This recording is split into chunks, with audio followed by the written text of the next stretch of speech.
Qual foi a relação entre Darwin e Alice em comparação à formulação da teoria da evolução? No século XIX foi apresentada à sociedade a ideia fenomenal relacionada com a descoberta das origens das espécies. A nova concepção da vida mudou radicalmente o mundo, devido particularmente aos estudos desenvolvidos na área da biologia. Trabalho elaborado por Darwin e Alice modificou radicalmente a visão que o ser humano tinha de si mesmo e do mundo, da própria natureza. A primeira figura a ser eliminada do seio da sociedade foi a ideia de Deus. A vida teve sua origem como produto de um mero acaso, sem significação para o próprio homem. A evolução é apenas consequência do desenvolvimento da matéria quimicamente, não havendo um plano anterior para a origem da vida. No ano de 1858 foi apresentada surpreendentemente à sociedade inglesa dois naturalistas famosos que fizeram a leitura do que seria a hipótese através da qual desenvolveu a teoria da evolução das espécies. Trata-se de Alfred Russel Wallace e Charles Robert Darwin. Por meio dos seus estudos, havia formulado os princípios necessários para a defesa da teoria da evolução. Ideia central: nenhuma forma de vida fora criada por Deus. A matéria quimicamente resultou de um único princípio que remonta a uma célula máter, da qual possibilitou a vida, o desenvolvimento da complexidade da mesma, através da adaptação ao meio criado por forças naturais. Apenas no ano seguinte, Darwin lançou seu livro Origem das Espécies, a teoria da evolução. Porém, posteriormente, sua teoria passou a ser conhecida como movimento darwinista, sendo que a mesma produziu grande impressão. Imagina-se a ideia de que a vida não resultara da vontade divina. O que se prova sobre a origem do homem vem então somente por uma causa material, sem efeito de forças transcendentais. Não havendo sentido na existência, não há, portanto, diferenças no mundo animal. O homem não tem nenhuma lógica que justifique a sua existência. A evolução da matéria é apenas de ordem química.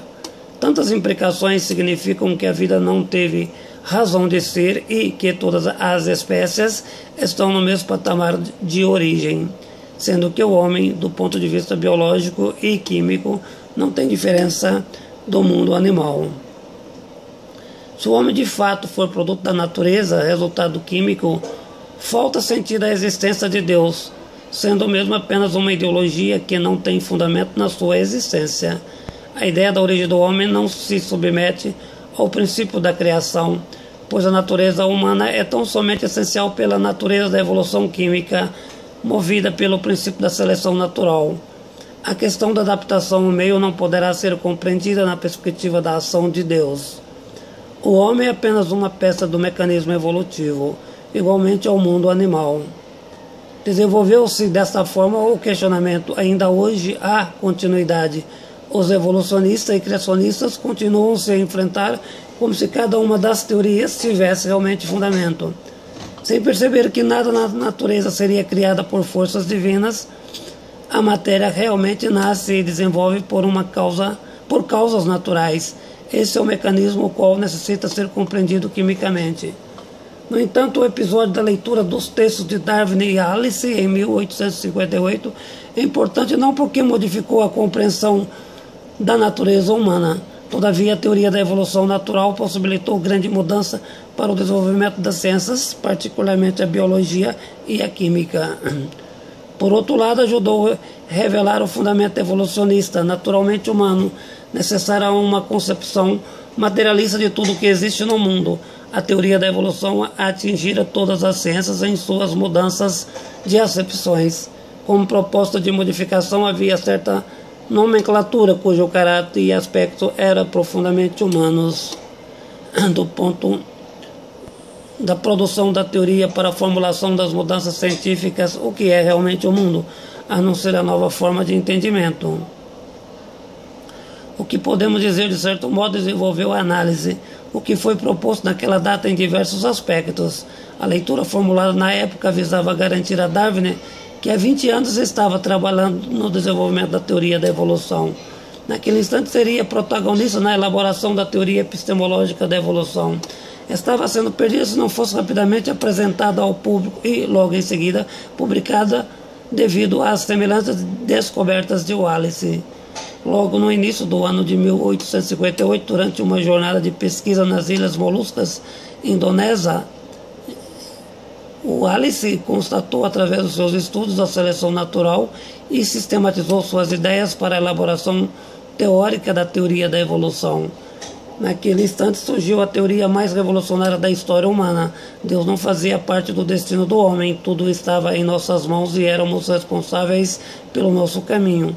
A primeira atitude de Wallace foi imediatamente mandar para Darwin em forma de carta o que elaborou em suas descobertas. O grande estudioso que tanto admirava antes já havia trocado ideia por meio de carta, pois admirava o naturalista inglês. Pediu que Darwin fizesse uma avaliação a respeito de suas descobertas, a fim de verificar o valor da ideia da teoria da evolução. O quanto respeitava academicamente o naturalista, fez o mesmo pedido de avaliação ao geólogo amigo de Darwin, o Sr. Charles Lyell, grande cientista da época. O naturalista inglês ficou espantado, pois a teoria de Wallace era igual à sua. O trabalho de 2 décadas na elaboração de sua concepção agora aparece pronto em suas mãos, comprovado outra sistematização semelhante, quando seu trabalho era sigiloso. Precisava tomar uma decisão. Se Wallace fosse o protagonista da publicação, seria dono da teoria da evolução. Naturalmente que Darwin não esperava exatamente naquele instante a revelação por parte de outro naturalista, uma teoria análoga. Foi de fato um grande impacto. Na verdade, o acontecimento foi para Darwin um terror.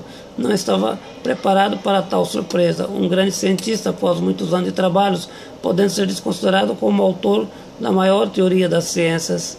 Existem outros pesquisadores que dizem que Darwin sabia da teoria de Wallace. Ao ter acesso ao seu conteúdo já elaborado, aproveitou, ao menos em parte, as ideias do referido, reformulando seu trabalho para apresentar ao público. Mas tudo isso não passa de uma mera hipótese. O mérito seria de quem publicasse primeiro. O que poderia acontecer por parte do Sr. Wallace? Disse Darwin a Lyell. Todo o trabalho poderá cair por terra. O meu empenho, pensava Darwin, poderá simplesmente ser perdido. Seria triste para Darwin ter abdicado da vida e dedicado seu tempo aos estudos, sendo que perderia tudo. Agora era o momento de ganhar espaço. Não poderia o Sr. Wallace publicar o seu livro sem que antes o trabalho de Darwin fosse apresentado ao leitor e publicado. Sem dúvida, a grande preocupação. Qual a saída encontrada para tal situação? O Sr. Lyell e outro cientista, Joseph Hooker, cientista e grandes amigos do Sr. Darwin, propuseram que os trabalhos fossem apresentados ao mesmo tempo à comunidade científica inglesa, revelando que a teoria seria de ambos. Fato determinado para ser realizado no dia 1º de julho do ano já referido. Devo registrar que os 2 cientistas não compareceram no local no centro de Londres, cada um por motivos diferentes. Darwin estava muito chateado. Seu filho mais novo havia morrido em decorrência da escarlatina dias antes da data combinada, não tendo nenhuma condição de ir àquele debate. Alice continuava distante, desenvolvendo seus trabalhos de pesquisa. Naquele momento, em Nova Guiné, sequer havia recebido a resposta da carta enviada a Darwin. Tal fato aconteceu posteriormente, de forma tardia, não havendo tempo para que a carta chegasse ao local onde estava sendo realizada a pesquisa pelo Sr. naturalista Wallace. É fundamental esclarecer que existem muitas provas de que Darwin fizera suas descobertas antes dos documentos que ele próprio recebeu de Wallace, mas essa proposição também é uma hipótese. É evidente que as descobertas do outro naturalista chegaram às mãos de Darwin. Por esse motivo, pairam dúvidas a respeito do uso das teorias de Wallace na formulação de Darwin. O naturalista inglês coloca ao amigo Lyell que tudo não passava de uma grande coincidência, incrível semelhança. Não temos conhecimento se o fato relatado é verídico. Darwin estava impressionado por tal motivo. Considerou justo dividir os méritos com Wallace, sendo que o mesmo, em atitude elegante, permitiu a Darwin a preferência na publicação do livro A Origem das Espécies. No entanto, a história não foi muito favorável com Alice. Poucos têm conhecimento de que foi um exuberante pesquisador, quase desconhecido no âmbito das ciências, o que de fato é uma pena, pois, sem dúvida, fora também o articulador da teoria da evolução. Alice precisa ser altamente enaltecido, motivo do meu artigo. Quanto o naturalista Darwin transformou-se em um cientista famoso em todas as partes do mundo, no entanto, em relação a Alice, a história precisa fazer mérito à verdade. Porém, o mundo às vezes é assim mesmo, injusto com aqueles que dão a vida para o desenvolvimento do saber, em todos os campos, não sendo diferente com Alice. Artigo escrito pelo professor Edgar Dias de Vasconcelos.